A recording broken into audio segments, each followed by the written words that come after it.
내가 진실로 진실로 너희에게 이르노니 문을 통하여 양의 우리에 들어가지 아니하고 다른 데로 넘어가는 자는 절도며 강도요 문으로 들어가는 이는 양의 목자라. 문지기는 그를 위하여 문을 열고 양은 그의 음성을 듣나니 그가 자기 양의 이름을 각각 불러 인도하여 내느니라. 자기 양을 다 내놓은 후에 앞서가면 양들이 그의 음성을 아는 고로 따라오되 타인의 음성은 알지 못하는 고로 타인을 따르지 아니하고 도리어 도망하느니라. 예수께서 이 비유로 그들에게 말씀하셨으나 그들은 그가 하신 말씀이 무엇인지 알지 못하니라. 그러므로 예수께서 다시 이르시되 내가 진실로 진실로 너희에게 말하노니 나는 양의 문이라. 나보다 먼저 온 자는 다 절도요 강도니 양들이 듣지 아니하였느니라. 내가 문이니 누구든지 나로 말미암아 들어가면 구원을 받고 또는 들어가며 나오며 꼴을 얻으리라. 도둑이 오는 것은 도둑질하고 죽이고 멸망시키려는 것뿐이요 내가 온 것은 양으로 생명을 얻게 하고 더 풍성히 얻게 하려는 것이라.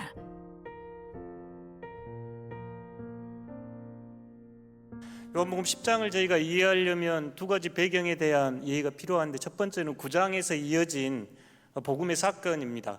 9장에서는 태어나면서부터 앞을 보지 못했던 이가 예수님을 통해서 눈뜬 사건이 있습니다. 그런데 9장에서 길게 다룬 내용은 그 눈을 뜬 감격보다 이제 유대 종교 지도자들이 그 사람을 부르고 그 사람 부모를 불러서 신문하고 마침내 유대 공동체로부터 쫓아내버린 그 사건을 9장은 기록하고 있습니다. 이 사건 이후에 예수님은 그 눈뜬 사람을 찾아가서 오늘 10장 이야기 말씀해 주십니다. 이제 두 번째, 저희가 그 시대의 그 유목 문화를 조금 이해할 필요가 있는데요. 예수님께서 지금 오늘 말씀 안에서 당신을 양의 문이라 이야기하고 또 목자라 이야기하고 선한 목자, 이제 11절 이후에서는 선한 목자라 말씀하신 내용입니다. 제가 어렸을 때 초등학교를 가니 부모님이 염소를 사줘가지고 6년 동안 꼬마 목동을 조금 해봐가지고 이 본문을 이해하는 데는 도움이 됐습니다.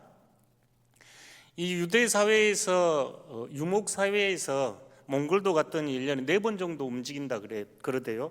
자기가 사는 동네가 있고 이제 철이 되면, 풀이 나는 철이 되면 풀을 찾아서 이동해 가서 그곳에서 몇 개월 지내게 됩니다. 그럴 때 있는 일을 지금 이야기하는데, 낮에는 양들이 초원에서 풀을 뜯다가 밤이 되면 그곳에 이제 임시로 마련해 둔 돌담을 쌓거나 이렇게 울타리를 막아서 양들이 안전하게 쉴 수 있고 밤을 보낼 수 있는 곳, 그곳이 어떤 문이 있는 게 아니고 그 양을 몰아넣고 목동이 그 앞에서 지키는 지금 이야기를 하고 있는 겁니다.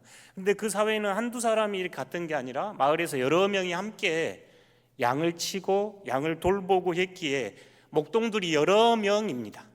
여러 명이고, 그래서 오늘 말씀을 크게 보면 이 예수님께서는 양의 문이고, 저기 그림 보시면 문이 하나 있는 것처럼 그을이 들어오면 낮에 풀을 뜯었던 양들이 밤에 두렵거나 염려와 불안에 있지 않고 평안하게 지낼 수 있고, 양들이 많이 섞여 있는데 목동은 그 양들을 다 합니다.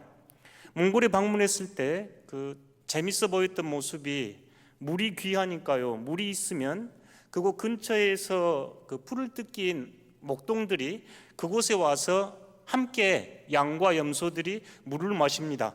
그리고 헤어질 때는 자기 양하고 자기 염소가 딱 분리돼서 갑니다. 굉장히 신기해 보였습니다. 그래서 그 친구에게 이제 물어봤더니, 너는 학교 가가지고 운동장에 아이들이 많이 있으면 너 아이의 얼굴 알아볼 수 있어? 없어? 이렇게 묻더라고요. 그러니까 목동은 양 한 마리 한 마리 얼굴을 다 알고, 양은 그 목동의 목소리를 다 알고 따라서 나갑니다. 아프리카의 어느 부족은 숫자를 이렇게 못 센다고 합니다. 그런데 양을 이렇게 함께 띠끼로 갈 때 자기 양 숫자를 그대로 데리고 오는데, 숫자는 못 세도 얼굴은 다 안답니다. 그래서 자기 양을 다 데리고 오는 거죠. 양은 자기의 목소리를 압니다. 제가 어디 큰 집회에 가가지고 저희 성도들 보면 얼굴 보고 알겠죠. 여러분은 저를 보면 알겠죠. 마치 양과 목동은 그런 관계였기에 성경에서는 하나님과 이스라엘 백성을 끊임없이 목동과 양의 비유로 이렇게 소개해 주는 그 배경 안에서 지금 예수님께서 말씀을 하시는 내용입니다. 예수님은 저 양이 들어가는 곳에 문이 되고 뿐만 아니라 저 돌담 안에서 밤을 평안하고 안전하게 쉴 수 있도록 그곳을 돌보는 목동이 될 뿐만 아니라 저 문을 드나들며 양들이 풀을 먹고 풍성한 삶을 살 수 있게 해주시는 분, 이 이야기를 오늘 복음은 들려주고 싶어 합니다. 다시 한번 초대교회 자리로 가 보십시오. 예수님을 통해서 눈을 뜨고 새로운 세상을 바라보게 됐는데 유대 공동체에서 출교를 당했습니다. 너무너무 두렵고 무섭고 불안한 삶의 자리였겠지요. 그에게 예수님께서는 내가 양의 문이고 너로 하여금 풍성한 생명, 안전한 삶을 누리게 하는 참된 목자라 선포하신 내용이 오늘 복음의 내용입니다. 여러분은 저 우리 안에 있는 양처럼 평안하고 안전하고 풍성한 생명을 누리고 살아가고 계신가요? 아니면 저 양 밖에서, 저 양 우리 밖에서 두렵고 불안하고 어느 곳으로 가야 할지 두리번거리며 광야에서 길을 잃어버린 양처럼 살아가고 있는가요? 오늘 복음은 우리에게 묻습니다. 정말 당신에게, 여러분에게 예수님은 저 문이 되어 여러분의 삶을 안전과 평화와 위로와 쉼과 휴식을 제공하시는 분인가요? 아니면 어느 문이 참된 문일까? 어느 길이 내가 가야 할 길일까? 여전히 방황하며 질문하면서 불안과 두려움 속에 살아가고 계신가요? 여러분은 예수님의 음성을 듣고 따라가고 있습니까? 예수님은 여러분의 이름을 알고 있습니까? 오늘 복음이 우리에게 묻는 내용입니다. 우리 시대를 이렇게 제가 진단하면서 코로나19 지나가면서 전 세계적으로 우리 모든 저변에 저희들의 가장 정신 상태를 가장 근본적인 그 정서가 불안과 두려움이라고 진단하게 됐습니다. 남녀노소를 막론하고 불안과 두려움을 호소하고 이 불안과 두려움은 분노와 외로움과 짝을 이루고 있는데요. 우리 사회는 제가 태어났던 시대만 생각해 봐도 제가 염소를 끌고 다닐 그때만 해도 전기불이 없었네요. 그런데 이렇게 환한 과학기술 문명은 이렇게 찬란하게 발전을 했고 어릴 적 교회 가려고 하면 양발에 빵꾸 난 게 별로 없어가지고 늘 부끄러웠습니다. 여학생한테 들킬까 봐. 근데 요즘은 양발도 엄청 많아요. 옷도 많습니다. 먹을 것도 많습니다. 그렇게 풍요로운데 과연 여러분의 마음은 어떠신가요? 여러분의 마음은 평안하고 안전하고 예수 그리스도를 나의 목자로 고백하면서 신앙의 기쁨과 즐거움을 맛보고 계신가요? 일부 예배 드릴 때 3040 우리 최기성 집사님께서 말씀을 전해주시는데 서두에 3040의 현실에 대해서 직장에서는 치열한 경쟁 속에 또 가정을 돌봐야 하고 교회에 오면 여러 가지 봉사를 해야 되는 무거운 짐 같은 삶, 참 쉬고 싶어도 쉼이 없는 인생 아닌가. 그러나 그 쉼 없는 인생에 제가 쉼을 찾고 회복한 곳이 있습니다 하면서 말씀을 풀어나갔습니다. 우리 사회는 너무너무 발전했지만 영혼은 점점 더 가난해지고 우리 마음은 불안과 두려움에 가득 차 있습니다. 최근에 매스컴을 달궜던 이스라엘과 이란의 전쟁 뉴스, 먼 나라 이야기가 아니지요. 금방 저희가 피부로 기름값이 오르고 우리의 물가가 상승할 겁니다. 어린아이부터 어른이 살아가기에 우리나라는 너무너무 치열한 경쟁 사회입니다. 새 정부가 들어서면 교육개혁이 저는 꼭 이루어지면 좋겠다 싶은데 대학 입시라고 하는 것이 모든 것을 잡아먹어버리는 블랙홀입니다. 아이들에게 건강한 교육을 시키기도 어렵고 중고등학교 들어가면 학원이 교회보다 앞섭니다. 그런 이들에게 어떻게 신앙을 전수할 수 있겠는가요? 대학 졸업하면 또 회사에 들어가기 위한 치열한 경쟁을 해야 하고, 회사를 입사를 해도 동기보다 앞서 나가야 하고, 많은 승진 시험과 과제들을 해결해야 하면서 경쟁 사회에 빠져듭니다. 개인주의의 극대화로 인간 관계는 단절돼 있습니다. 삶의 자리가 평안하고 안전하지 못합니다. 기후위기를 생각할 때면 제가 본능적으로 이게 심각한 불안을 자극하는 요소구나 이렇게 생각하네요.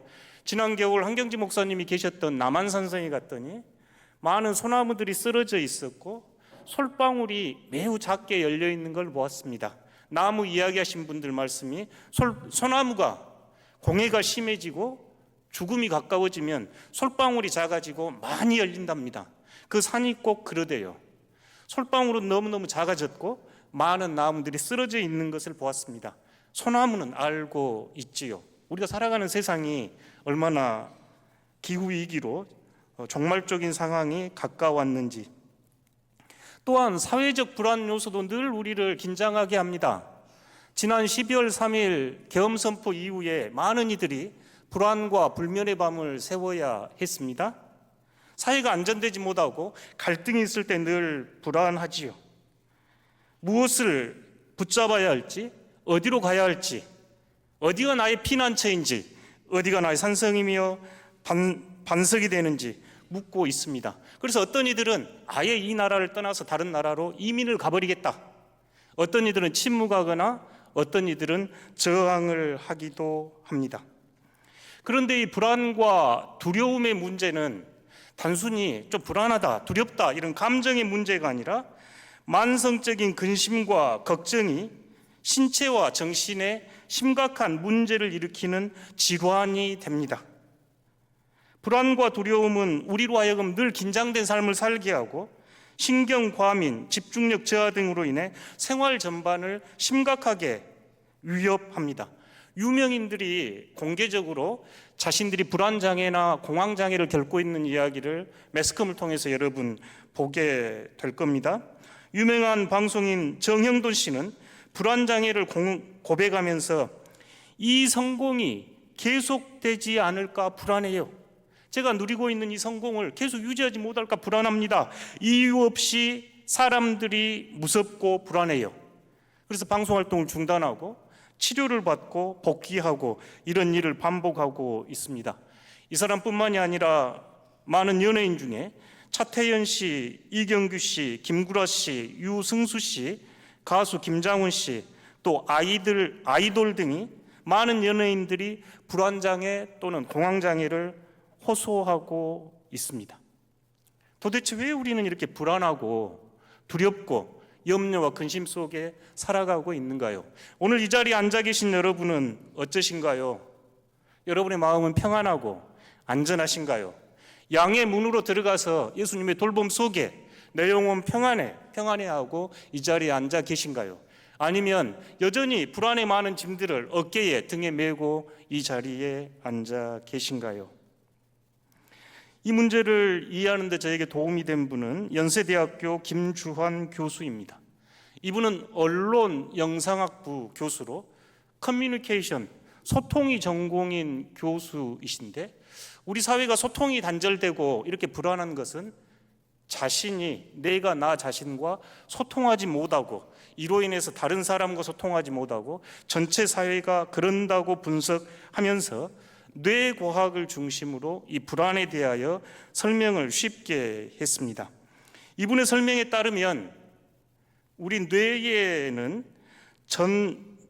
여러분 오늘 좀 안 익숙한 이야기 해도 그냥 그런가 보기도 하고 저 보시면 밑에 있는 편도체라고 있는데 우리 뇌 속의 깊은 곳에 아몬드 모양의 기관, 뇌의 일부인데 그곳 이름이 편도체입니다. 이 편도체는 뇌 안에서 정보를 우리가 흔히 느낄 수 있는 감정의 정보를 받아서 경보 시스템과 비슷한데요. 감정 처리 기능하는 기관으로서 특별히 불안과 공포를 감지하고 이에 대한 반응을 보이는데 핵심적인 역할을 하는 것이 편도체입니다. 그러니까 저희 예배당이나 가정 안에 화재 경보기 같은 역할, 연기가 나고 위험이 있으면 깜빡깜빡하기 시작하면서 더 시간이 지나면 삐삐삐삐 소리를 내면서 화재 경보기 같은 역할을 합니다. 요새 같으면 이제 국가에서 보내는 재난 문자 또는 남성들 같은 경우 군대 가보셨을 때 5분 대기죠. 그러니까 다른 사람들 다 편하게 추리닝 입고 슬리퍼 끌고 다니는데 5분 대기조는 군복을 다 착용하고 있고 군화를 신고 땡땡땡땡 종이 치면 언제든지 출동해야 되는 출동 대기 상태. 그러니까 이 편도체에는 위험이 감지되고 불안한 요소가 감지되면 작동을 하는 곳입니다. 만약 여러분이 산을 가다가 커다란 멧돼지를 만났다고 생각해 보십시오. 그때 이 편도체는 결정을 합니다. 도망갈 건가 싸울 건가. 그런데 문제는 이 편도체가 하는 반응이 공포에 대한 반응인데 도망갈 건가 싸울 건가 이렇게 이제 뇌에서 작동을 하기 시작하면 온몸의 에너지를 근육에 이제 쏟게 호르몬이 분비되기 시작합니다. 그러니까 제가 멧돼지를 만나면 평안에 이런 사람이 없지요. 온몸이 긴장을 하고 도망갈 건지 싸울 건지 태세를 갖추는데 그러기 위해서는 심장이 뻥뻥뻥뻥 뛰면서 혈액을 공급해야 되고 많은 에너지들이 이제 근육으로 몰립니다.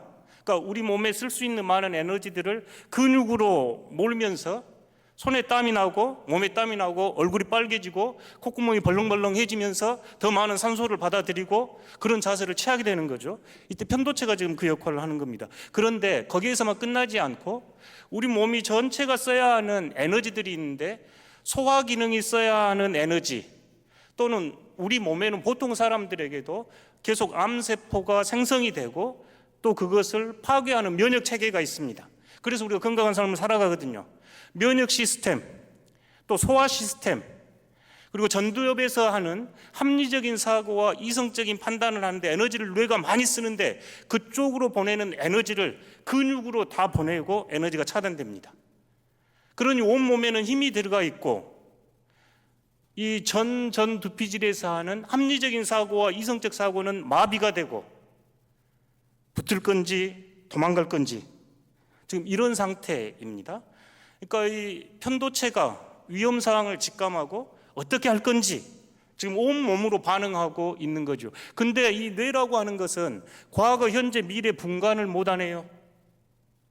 지난날 소뚜껑을 자라보고 놀란 가슴, 소뚜껑 보고 놀란다 이런 표현 하잖아요. 과거의 어떤 상처나 과거의 어떤 두려웠던 불안했던 일이 떠올리면 뇌는 그걸 지금으로 받아들이고 똑같은 반응을 보입니다. 그러니까 우리들이 옛 일에 대해서 여전히 용서하지 못하고 그때 사건을 떠올리면 10년 전이든 20년 전이든 30년 전이든 여전히 분노하고 용서하지 못하면서 내 몸은 그 사람을 멧돼지 만난 것처럼 싸울 준비 태세를 하는 것과 마찬가지죠.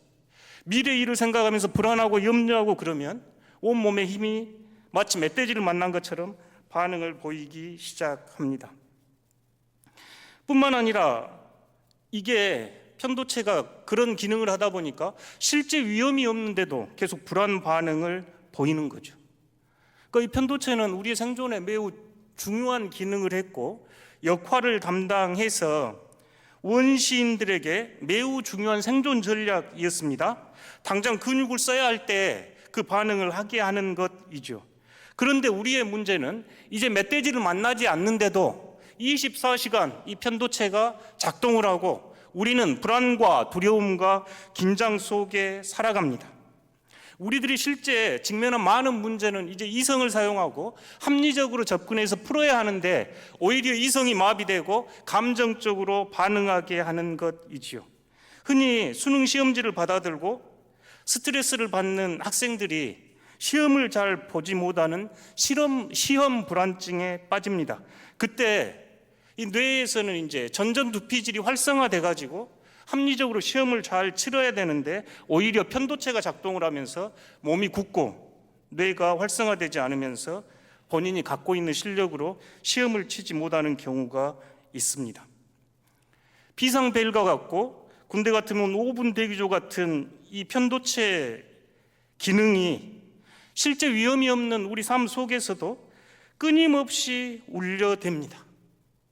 특별히 우리가 살아가는 시대, 여러분 모든 손에 있는 핸드폰, SNS, 유튜브, 뉴스, 계속 편도체를 깜박깜박하게 비상대기 상태로 만들어가지요.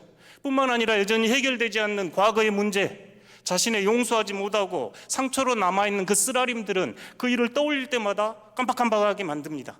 뿐만 아니라 미래에 대한 두려움들, 불안들, 삶에 대한 걱정과 근심들은 오늘 내 삶에 쉼과 여유가 없이 불안과 두려움 상태로 계속 끌고 갑니다.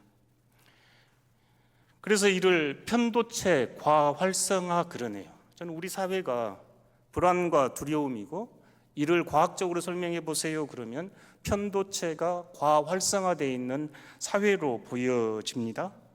이로 인해서 만성적인 불안 상태가 지속이 됩니다. 그러니까 우리가 보통 다른 사람 앞에서 프리젠테이션을 해야 하거나 또 시험을 볼 때나 면접을 볼 때 긴장한 것이 사실입니다만 마치 모든 순간을 멧돼지 만난 양 살아가는 거죠. 그래서 종종 저희들이 쓰는 표현이 몸에 힘 좀 빼고 살아라 이래. 몸에 힘을 잔뜩 주고 살아가고 있습니다. 감정은 과잉 반응을 보입니다. 작은 자극에도 과도한 불안과 분노, 짜증으로 상대들을 공격하지요. 죽이거나 죽거나 두 가지 선택만 있다고 생각합니다. 저 사람이 나를 공격하니 내가 죽임을 당하거나 내가 저 사람을 죽여야겠다. 묻지마 살인의 원인들이지요. 또한 전전두피질이라고 하는 여기에는 이제 편도체가 우리에게 불안과 위기를 경고한다면 전도체는 이제 긍정적이고 안정적인 사고를 하게 하는 곳인데 이곳의 문제를 저하시킵니다. 기능을 저하시킵니다. 이로 인해서 신체 기능이 점점 저하되는데요. 에너지를 너무 근육에다 많이 쓰니까 위로 소화기관의 기능이 점점 작동을 하지 않고 면역 시스템이 점점 붕괴되고 다른 여러 신체 활동을 위해서 대사 증진을 위해서 써야 될 에너지들을 쓰지 못하니까 면역, 소화, 생식 기능이 떨어지고 만성 질환, 특히 염증, 면역력 저하, 심혈관 질환, 당뇨, 우울증, 공황장애 등에 노출되어 있는 게 우리 삶입니다. 동의가 됐습니다. 우리 사회는 매우 불안 사회이고 껍데기는 멀쩡한 것 같아도 어떤 문제들을 직면하게 되면 마치 멧돼지 만난 것처럼 온몸에 힘을 쓰면서 염려와 근심과 불안과 두려움 앞에 살아가는 저희들 모습이지요.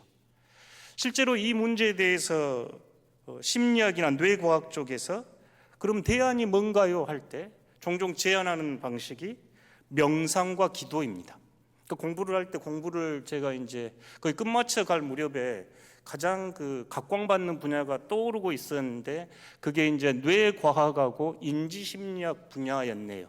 그러니까 이제 기도하고 영성에서도 과연 하나님 체험을 한다고 하면 우리 뇌는 어떤 반응을 보이고 우리 신체는 어떤 반응을 보일까? 이런 연구가 점점 이제 진행되기 시작했습니다. 지금은 많이 축적되었다고 보여지고 매사추세츠 의대에서 잔 카바친이라고 했던 이제 박사가 이 문제를 해결하기 위해서 의학적인 방법뿐만 아니라 마인드풀니스, 우리말로 하면 마음 챙김 기반 스트레스 완화 프로그램을 개발하기 시작했습니다. 그러니까 그 전에는 명상, 기도 이러면 되게 종교적인 분야였는데 종교적인 색채를 빼고 일반 사람들에게 보편적으로 적용할 수 있는 마음 챙김 명상 프로그램들이 의대에 공식적으로 연구되기 시작했고 병원에서 활용되기 시작했습니다. 그래서 명상과 기도가 이런 스트레스를 완화하고 깜박깜박하는 편도체 역할을 줄이고 전전두피질을 활성화하는 데 도움이 된다고 제안하기 시작했고 하버드 의대나 많은 기관들에서 이 프로그램을 이용하고 있습니다. 또한 다른 제안 중에 감정일기를 써서 자신의 감정을 정리하고 되돌아보는 과정이 중요하다는 제안들, 깊이 있는 대화와 공감 훈련, 그리고 충동 조절 훈련, 저희들이 즉시 반응을 하는데 즉시 반응한 대신에 멈추고 생각하고 반응하게 하는 훈련, 이런 방식들을 제안했습니다. 사실 저희가 병원에 가면 제일 많이 듣는 이야기가 스트레스 줄이시고 운동하시고 음식 잘 드시고 잘 쉬십시오, 이렇게 이야기했죠. 우리 모두가 지금 스트레스로 인한 많은 질병들이 있고 그에 대한 대안으로 여러 가지 방식들이 제안됩니다. 그렇다면 여러분은 그리스도인으로 어떠신가요? 예수가 양의 문이고 예수가 선한 목자로 내 삶을 인도하시는 분, 내가 예수를 믿고 따라가기에 세상 사람들과 좀 다른가요? 아니면 세상 사람들과 똑같습니까? 같은 문제, 같은 불안, 같은 걱정거리를 안고 그런 세상을 살아가지요. 마치 만성적인 불안과 두려움으로 영적인 하나님을 잊어버린 고아처럼 살아가고 있는가요? 목동을 잃어버리고 양떼를 떠나서 홀로 어두운 밤 두려움과 불안과 공포 속에서 길을 잃어버린 양처럼 홀로 울고 계신가요? 여러분은 예수 그리스도가 양의 문이 되시고 여러분을 풍성한 꼴로 풍성한 생명으로 이끌어 가시는 분이라 믿고 평안을 고백하실 수 있겠는가요? 저는 저와 우리 사랑하는 성도들이 예수님으로 인해, 하나님으로 인해 내가 불안하고 두려운 세상 살아갈지라도 염려와 걱정과 불안 대신에 하나님에 대한 믿음을 선택하겠습니다 하는 여러분 되시기를 진심으로 기원합니다. 오늘 말씀에서 예수께서 다시 이르시되 내가 진실로 진실로 너희에게 말하노니 나는 양의 문이라. 저는 저희의 예배당이 양의 문이 되어 여러분이 예배당으로 들어왔을 때 하나님 현존 앞에서 깜박깜박이는 편도체를 끄고 하나님을 바라보면서 안전함과 평안과 위로를 얻기를 진심으로 기원합니다. 내가 문이니 누구든지 나로 말미암아 들어가면 구원을 받고 또는 들어가며 나가며 꼴을 얻으리라. 예수라는 문, 바로 그 문이 우리에게는 구원의 문이요 생명의 문이요 영생의 문입니다. 여러분 어떤 문 찾아 두드리고 계신가요? 우리들은 너무나 쉽게 세상 사람들처럼 재물을 많이 가지면, 권력을 많이 가지면, 내가 더 건강하면, 그러면 그게 문이라 여겨지며 그 문을 따라가고 있는 것은 아닌가요? 그러나 예수 그리스도께서 문입니다. 그 문 안으로 들어간 여러분, 지위의 고하를 막론하고 부하든 가난하든 오래 살든 오래 살지 못하든 높은 자리에 있든 낮은 자리에 있든 저희는 하나님의 백성이며 하나님께서 여러분을 돌보시는, 여러분은 하나님의 양입니다. 그러니 평안해 하실 수 있겠지요. 나는 양의 문이다 주님 말씀하시면서 그 문으로 드나드는 여러분, 드나들면서 꼴을 얻기를 진심으로 기원합니다. 10절 다 함께 읽어보겠습니다. 내가 온 것은 양으로 생명을 얻게 하고 더 풍성히 얻게 하려는 것이다. 아멘. 요한복음에서 예수님이 왜 육신을 입고 이 땅에 오셨는가요? 라고 물을 때 이 구절로 응답합니다. 주님께서 여러분을 찾아오신 이유는 여러분이 예수 그리스도를 통해서 풍성한 생명, 어번던트 라이프라고 합니다. 풍성한 생명, 가득한 생명을 누리며 살아가라고 예수님이 이 땅에 오셨고 그 예수님이 여러분의 목자요 문이라 오늘 복음은 선포합니다. 예수님을 떠나서 과잉 센서처럼 여러분의 편도체는 끊임없이 깜박깜박하고 내 마음은 염려와 불안과 근심과 두려움과 적개심으로 가득 차 있는가요? 예수님 안에서 내 영혼 평안하고 안전하다. 예수님 안에 있으니 내 영혼이 쉴 수 있다. 여호와는 나의 목자시니 내게 부족함이 없다 고백하며 주님 따라가실 수 있겠는가요? 예배의 자리가, 이 덕신교회가 여러분이 예수님을 만나고 예수님 안에서 쉬는 문이 되기를 진심으로 기원합니다. 성경은요, 창세기 1장부터 계시록 22장까지 두려워하고 불안하고 염려하고 갈팡질팡하고 길 잃어버린 저희 양 같은 저희들을 향해서 하나님의 말씀을 들려줍니다. 말씀 안에서 그 음성 듣기를 진심으로 기원합니다. 이사야 41장 10절 다 같이 읽어보겠습니다. 두려워하지 말라, 내가 너와 함께함이라. 놀라지 말라, 나는 내 하나님이 됨이라.